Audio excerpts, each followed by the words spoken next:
From egg freezing to hell freezing over, if we have to listen to Rosie O'Donnell talking about sex, let's get into some media madness with Andrew Langer, host of the Washington Signal Show, and Stella Escobedo, Emmy Award-winning journalist. Thank you guys so much for joining us. So AOC reportedly split with her longtime ginger fiance. She's freezing her eggs, clearing the way possibly to run for president, and some polls even showing her leading the 2028 Democratic presidential primary. Well, a new opinion piece in the Wall Street Journal writing AOC for president, don't rule it out. And apparently Hunter Biden, the former first son, is a big fan of AOC's. Listen to this. And I think that, and I see the future of the Democratic Party in every way. I think that AOC, not only as a communicator, but as someone that can, that has an instinct to find common ground, some kind of radical change. And that's not a radical thing to say. It's not a radical thing to say that the system is completely broken. Stella, she's got Hunter's vote. I mean, that's got to mean for something, right? You wonder why he's making all these media rounds, right? Is he running himself? I mean, like, what's going on here? But when you have surrogates like Hunter Biden and, you know, Hassan Piker for the Democrat Party, it's insane. But I do agree, Lydia, that you cannot rule out AOC. AOC is the original DSA. She is looking to capture the voters that she has created. We cannot forget, like, for the first time ever, Gen Z and millennials are eclipsing boomers. So that's why she's talking about things like freezing her eggs, because she's going to go, mark my words, she's going to be talking about affordability. She knows at 36 years old, Lydia, it's not a sure thing to freeze her eggs. Good for her. I'm not knocking her. But it's not your embryos, okay? So she is looking to capture an audience she has created, and the Democrat Party has totally been absorbed by DSA, and the Democrats are going to end up backing woke 1 and woke 2, which is crazy and crazier. Right, and Medicare, Medicaid, government subsidized Medicare, you know, medical will not be subsidizing so you can freeze your eggs. So former Biden White House press secretary Jen Psaki, you know, she has a new show on MS Now. She had the nerve to say this about Caroline Leavitt leaving her role as press secretary. Watch this. The relationship between the press and the White House is supposed to be adversarial by design. I mean, the press in the room are supposed to push for more access, for more information.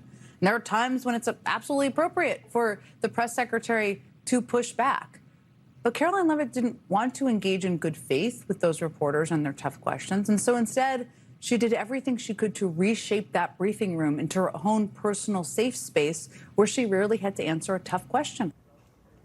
What do you think about that, Andrew? Rarely had to answer a tough question. Let's remember real quick how Circle Back Psaki answered questions during her tenure as White House press secretary. Well, that's exactly. Well, there certainly is not an open border to convey that they believe the impact will be temporary, transitory, however you want to refer to it. Does the president have a sense that most of the criticism is not of leaving Afghanistan, it's the way that he has ordered it to happen by pulling the troops before getting these Americans who are now stranded?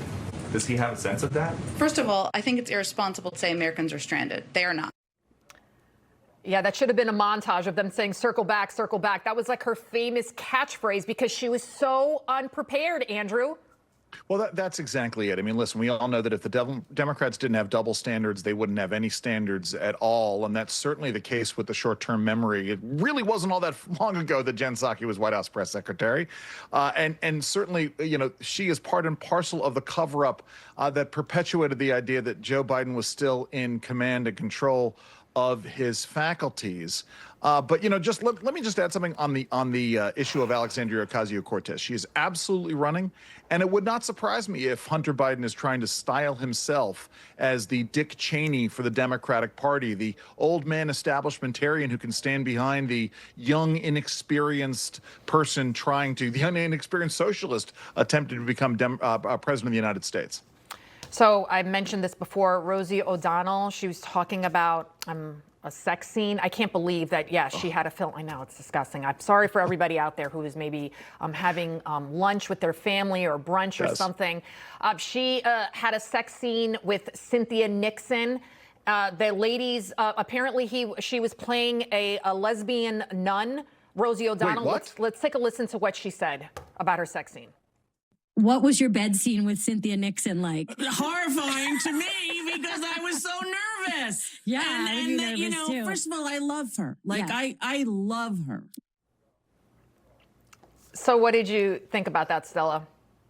Well, first of all, we know Sex in the City, it pushed boundaries, right? All in what, you know, the sequel, we know that, you know, it just became more and more woke. And it started with pushing the boundaries, and then it became like they started to betray their viewers. They started to poke fun of white people, of Christianity. And even when you hear people like Rosie O'Donnell talking about saying like, oh, you know, that was uncomfortable, that says a lot about a woman who's part of this big tent.